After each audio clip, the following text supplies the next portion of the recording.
I'm slow, right? Mentally. Oh my God, mentally, okay. I'm talking about I'm slow in the boxing ring, right? Mentally. I'm talking about the boxing ring, what you was talking about. I'm slow, right? Mentally. Okay, you're gonna see. I promise you're gonna see.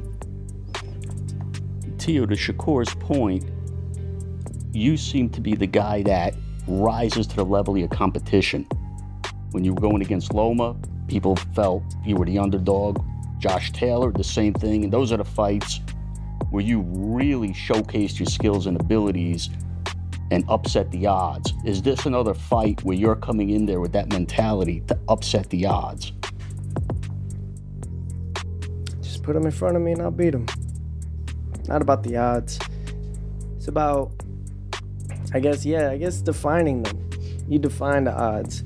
Everybody's against you, great. That's when you know you're doing great. I put a thing out there. It's like, if you want to be liked in this sport, be a good boxer. You want to be loved in the sport, be the best boxer. But if you want to be hated in this sport, including the odds, be the greatest boxer. The interview opened calm, almost polite, but that was the illusion.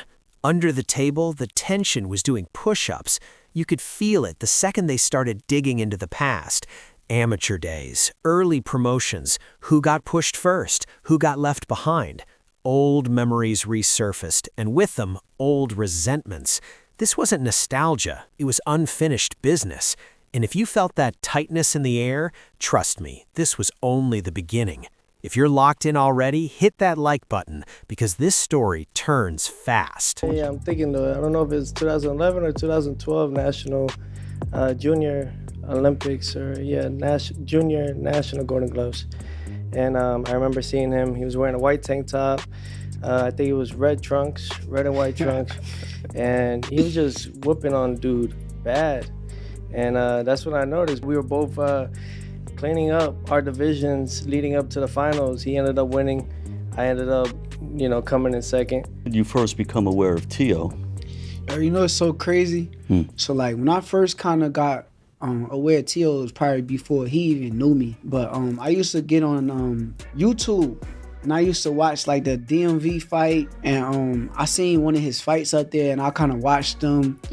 I thought he was a good fighter, and that's when I kind of got a first whiff of Teo. But when I finally first met him, probably was the same time he talking about. Shakur admitted it casually, almost too casually. He felt a little jealousy back then. Teofimo snapped back instantly. I just didn't care. And just like that, the conversation stopped being about boxing history. This wasn't resume talk anymore. This was about ego scars that never healed, about words that were never forgotten, and about two men realizing, live on camera, that the past still had teeth. I was good with Teo. I thought Teo was a little jealous of me. That's what I thought. Yeah, he was getting the fights that you would. You were calling for Loma. He got Loma. Yeah. Did you see him as a future foe? I think that everything just plays out the way it does, and eventually we was gonna end up meeting up with each other eventually. I had never seen any jealousy in my part with him. I mean, for crying out loud, he fought for Team USA, got a silver medal.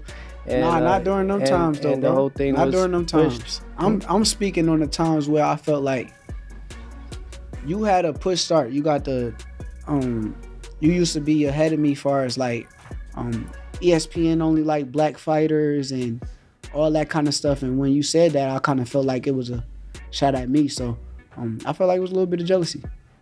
No, I just didn't give an F. That's all.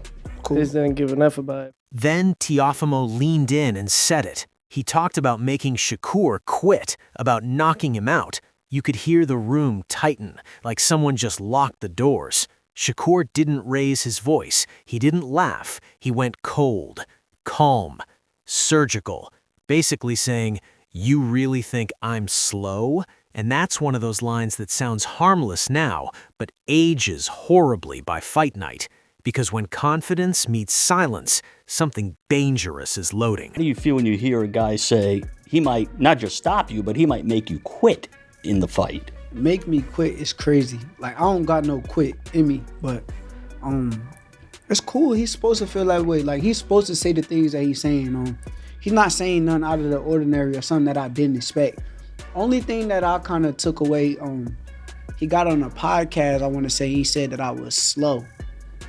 And that's the part where I'm like, okay, he's going to be very surprised come fight night to where it's like, you really thought I was slow? Like, is that something like you put in your brain and thought it was about to come out there and work? And while that tension simmered on camera, here's the part Teofimo should really be paying attention to. Shakur isn't talking, he's relocating. Colorado Springs, D1 training, thin air, no shortcuts, no distractions. That's Crawford country. You don't go there for vibes, you go there to suffer, to expose bad habits, to sharpen blades where fatigue doesn't negotiate. This isn't promotion, it's preparation. Quick pause. Subscribe if you want the real breakdowns, not the highlight reel noise. You gonna beat me? No, what are I we know what talking I'm about? gonna do. I know what I'm So gonna do. you gonna erase my name? I know what I'm going to do. This 140. Basically, what I'm trying to let you know right? is that boxing ain't gonna allow it. But how boxing not gonna allow it? It won't. How? Cause now you facing me. Oh shit, I'm so scared. Tio, I'm frightened. I'm scared for my life. I'm facing you. That shit don't move me, bro. I can't wait to see you. I've been waiting on this. Yo, I don't know how you don't understand. I've been waiting on this moment forever. Like, it's been years and years for this moment right here. You gave me the opportunity. I appreciate you for that. But come with it. Facts. This isn't flashy Instagram work or headline chasing. This is the quiet grind, high-altitude rounds where lungs burn and timing gets cleaner. Discipline over drama. When a fighter like Shakur takes his camp there, it tells you exactly what he's preparing for. Not chaos, not ego, precision, endurance, late-round control. The kind of fight where mistakes don't scream, they whisper, and then they cost you everything.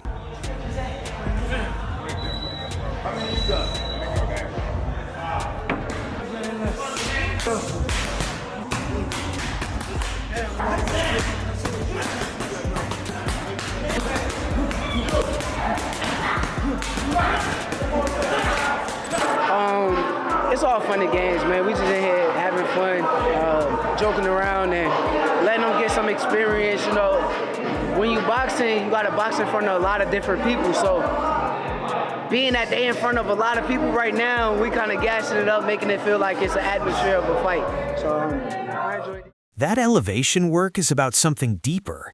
It's about making sure that when Teofimo is still explosive, Shakur is still thinking clearly, turning patience into a weapon, conditioning into confidence. So while Teofimo talks dominance and territory, Shakur is stacking invisible advantages, building an engine that doesn't show up in trash talk, but shows up when the rounds get uncomfortable.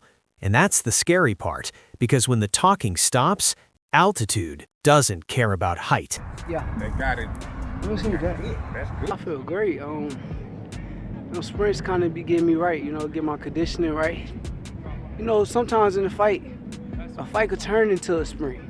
Cause it's like, start the pace fast as hell and then they can't keep up the pace. But the sprints will kind of get you in shape to where once you break down, sometimes you get a second win. Then you get another win. Then you get another win after that. So I did the sprints a lot in a Jamel Herring fight. That's why you seen me fight at a fast pace. And then once I slowed down, I picked it back up and I had all the energy in the world to do it. So we locked in. Right after breaking down Shakur locking himself away in Colorado Springs, training like he's prepping for a 12-round chess marathon, the conversation snaps back to New York, because that's where all of this is about to collide. Listening to Paulie and Chris talk, you realize something.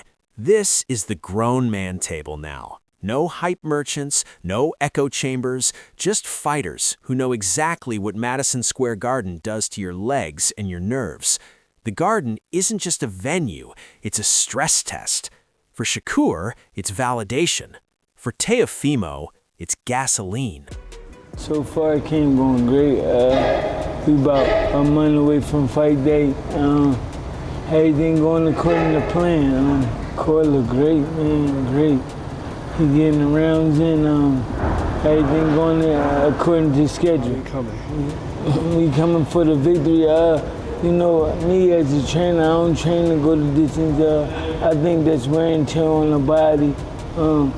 You put all the work in camp to make the fight night as easy as possible, and that's what he... You can hear it in the way they talk about Teofimo. The more people doubt him, the more dangerous he becomes. His confidence runs on disrespect. We've seen this movie before. When expectations are low and the crowd is split, he locks in and starts bending reality.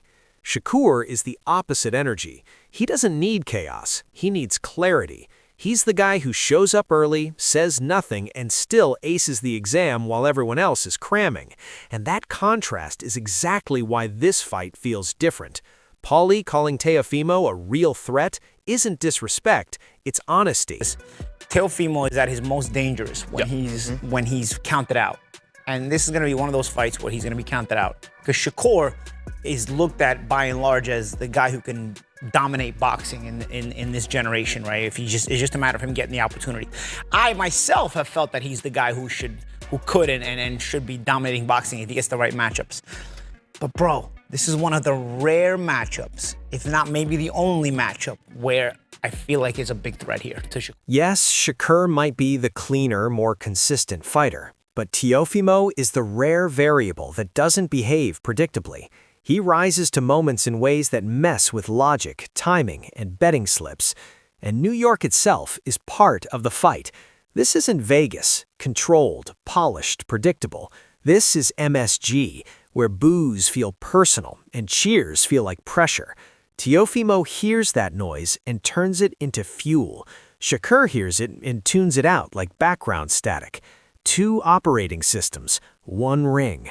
And when the real pressure hits, everything changes. Drop a comment. Who does MSG favor when it gets loud? And then they would all come undone only because of this reason. Teofimo Lopez, we've seen him at his best, but he typically brings out his best characteristics when he's back against the wall and he's counted out. And he's going to be counted out in this fight. By and large, people are going to side with Shakur in this fight to win the fight because he's the more consistent fighter, he's the more class fighter overall, and he's just so good. But Teofimo has a way, when you're so good and he knows you're so good and everybody feels like you're gonna... On paper, Shakur should win. Cleaner, smarter, less volatile. But boxing doesn't happen on paper. It happens in moments. And Teofimo lives for moments. That's the danger. That's why this fight matters. It's not just belts or rankings. It's discipline versus volatility. Control versus eruption. And when fighters who've been there tell you, I wouldn't bet on this one, that's not fence-sitting. That's respect for how unpredictable greatness can be. This isn't a safe fight. It's a real one. And that's exactly why we're all locked in.